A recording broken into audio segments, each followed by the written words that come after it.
कभी ये सोचा है कि क्या प्यार और पक्का इरादा सच में किस्मत को भी पलट सकता है? आज हम बात करेंगे सावित्री की कहानी की। एक ऐसी स्त्री की जिसने अपने पति को बचाने के लिए खुद यमराज को चुनौती दे डाली। ये सिर्फ एक कहानी नहीं है, बल्कि हिम्मत और सही स्ट्रैटेजी का एक ऐसा मास्टर क्लास है जिससे हम सब बहुत कुछ सीख सकते हैं। तो बस यही वो सवाल है जो इस पूरी कहानी की जान है। क्या किसी इंसान की इच्छा शक्ति इतनी ताकतवर हो सकती है कि वो होनी को भी बदल दे? चलिए इस अविश्वसनीय कहानी में इसी सवाल का जवाब ढूंढते हैं। तो कहानी शुरू होती है राजकुमारी सावित्री से। वो अपने पिता राजा अश्वपति की 18 साल की कठोर तपस्या का फल थीं, एक वरदान की तरह। और सावित्री जितनी खूबसूरत थी उतनी ही गुणी भी। जरा सोचिए, उस जमाने में एक राजकुमारी को अपना पति खुद चुनने की आजादी मिलना कितनी बड़ी बात थी। और उन्होंने चुना किसे?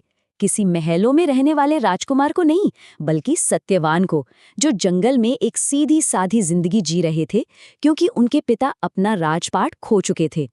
और ठीक यहीं कहानी में एक जबरदस्त मोड़ आता है।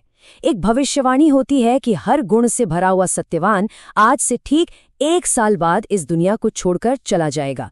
सिर्फ 1 साल। अब सवाल ये था कि इस भयानक भविष्यवाणी के सामने सावित्री क्या करेंगी। ये उनकी जिंदगी की सबसे बड़ी परीक्षा थी। प्यार और किस्मत के बीच अब एक फैसला लेना था। और ये वो पल है जो दिल थामने पर मजबूर कर देता है। एक तरफ है उनके पिता, जो अपनी बेटी को आने वाले दुख से बचाने के लिए गिड़गिड़ा रहे हैं, और दूसरी तरफ सावित्री, जो अपने उसूलों पर एक चट्टान की तरह खड़ी हैं।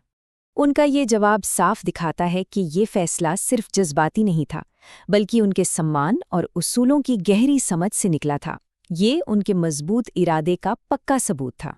मतलब महल के ऐशो आराम को पीछे छोड़कर उन्होंने जंगल की सादगी को गले लगा लिया। और जैसे जैसे वो भयानक दिन करीब आ रहा था, वो एक पत्नी और बहू के तौर पर अपना हर फर्ज और भी ज्यादा लगन से निभा रही थीं। और फिर धीरे धीरे वो दिन पास आने लगा।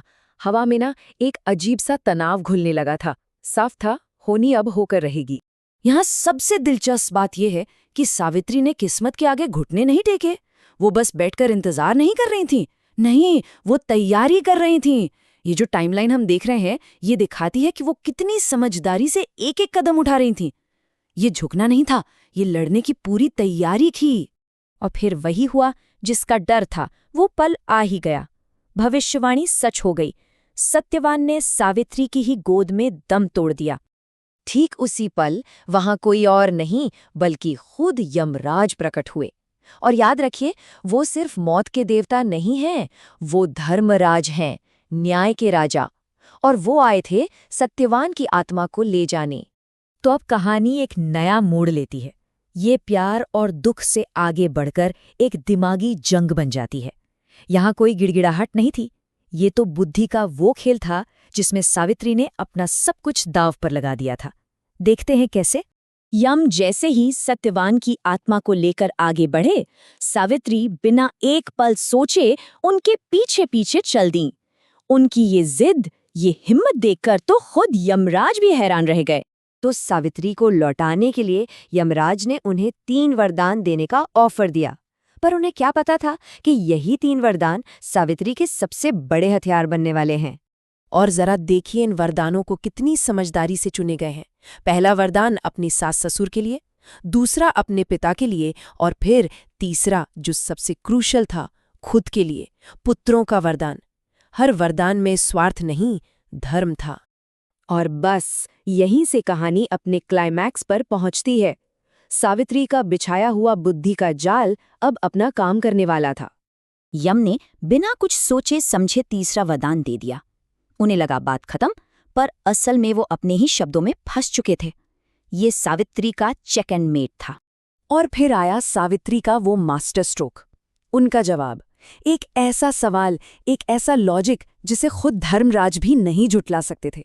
वो अपने ही दिए हुए वचन और अपने ही धर्म के नियमों में पूरी तरह से बंध चुके थे। आखिरकार सावित्री की जीत हुई। यम ने सत्यवान के प्राण लौटा दिए, और इसलिए नहीं कि वो डर गए थे, नहीं, बल्कि इसलिए क्योंकि वो सावित्री की बुद्धि, उनके अटूट प्रेम और धर्म के प्रति उनकी समझ का सम्मान करने पर मजबूर हो गए थे। तो सावित्री की ये कहानी हमें एक बहुत बड़ी बात सिखाती है कि जब पक्का इरादा, प्यार और बुद्धि एक साथ आ जाएं, तो नामुमकिन भी मुमकिन लगने लगता है। सोचने वाली बात यह है कि हम अपनी जिंदगी की मुश्किलों में इन ताकतों का इस्तेमाल कैसे कर सकते हैं। इस पर जरूर सोचिएगा।